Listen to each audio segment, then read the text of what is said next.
Assalamu alaikum, I'm Aisha and you're watching SAMAA News. Here are today's headlines.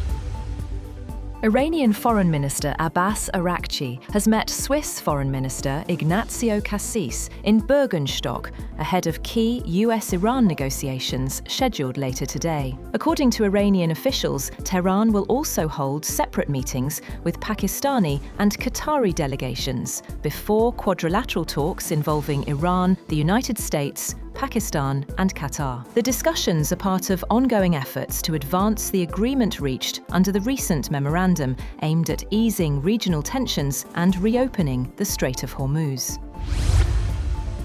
Pakistan says technical-level talks between the United States and Iran will be held today in Bürgenstock, Switzerland, with mediators from Pakistan and Qatar also participating. The Foreign Office said the discussions aim to advance implementation of the Islamabad Memorandum of Understanding, which was signed earlier this month to end the conflict and stabilize the region. Pakistan said it will continue to facilitate the process as mediator. The talks follow the signing of the US-Iran agreement that outlines steps, including the reopening of the Strait of Hormuz and easing of maritime restrictions, though details remain under negotiation. Officials said this will be the first formal implementation meeting after the MOU, with further diplomatic engagements expected, alongside efforts to maintain regional stability.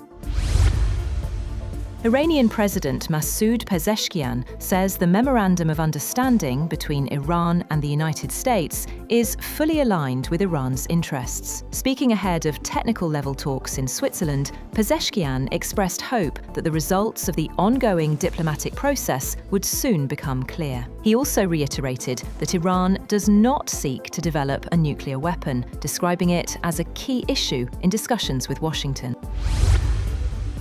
US Vice President J.D. Vance has arrived in Switzerland for a new round of US-Iran technical talks aimed at advancing an interim diplomatic framework and reducing tensions in the Middle East. The discussions, taking place at the Bürgenstock resort near Lucerne, are expected to focus on Iran's nuclear program, sanctions relief, and broader regional stability, including maritime security in the Strait of Hormuz. Senior US officials, including Envoy Steve Witkoff and advisor Jared Kushner, are reportedly part of the delegation, with regional intermediaries such as Qatari representatives also supporting the dialogue process.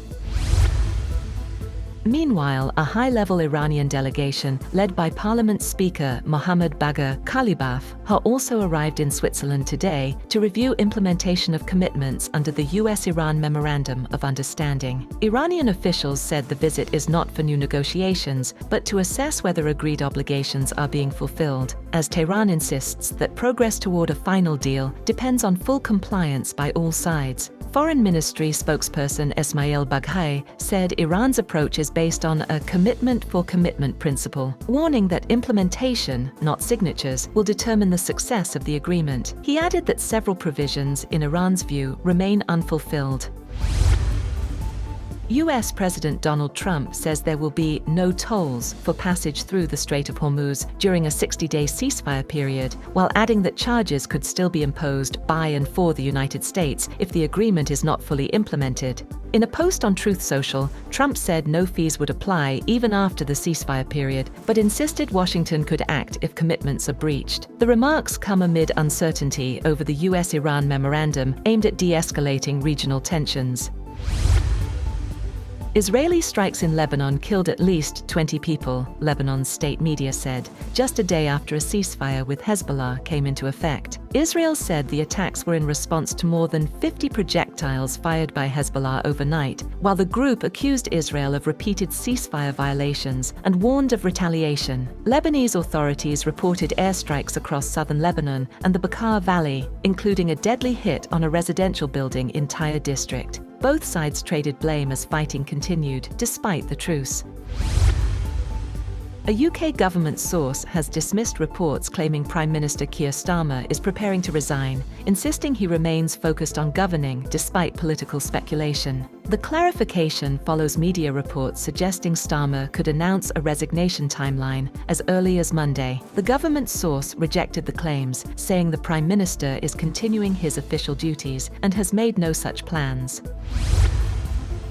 A severe heat wave has swept across Europe, prompting emergency measures, including alcohol restrictions in France, nationwide heat alerts in Germany, and the closure of a major football fan zone in Spain. Temperatures are expected to reach 39 degrees Celsius to 41 degrees Celsius in parts of France, where authorities have issued red heatwave warnings across 35 departments. In response, officials have introduced partial alcohol restrictions during public events, while keeping some public parks open overnight to help residents cope. Germany has also issued widespread heat alerts as temperatures near 38 degrees Celsius, warning of health risks and possible thunderstorms. In Spain, a World Cup fan zone in Madrid was closed due to safety concerns as extreme heat intensified. That's all for now. For more updates, visit www.samaa.tv. Thank you for watching SAMAA News.